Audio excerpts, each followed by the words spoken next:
Yan pare ko eh. Lagyan ko muna siya ng mga nylon. Ganyan ang paggawa namin dito.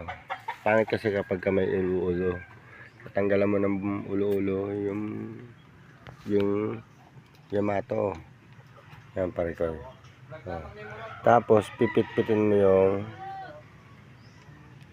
pinakatanggalan ng ulo-ulo.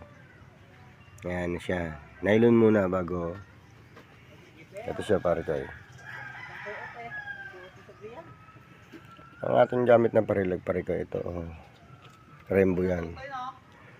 Tingnan mo. Iba-ibang kulay yan. Nakikita mo pare ko. Silver yan pero may pagka-rainbow yan. Yan pare ko. Nakita mo na. Tapos ito. Bagong timpla natin ngayon pare ko. Medyo may pagkapasaw-saw dyan. Bagong gawa natin to. Ibang timpla naman to.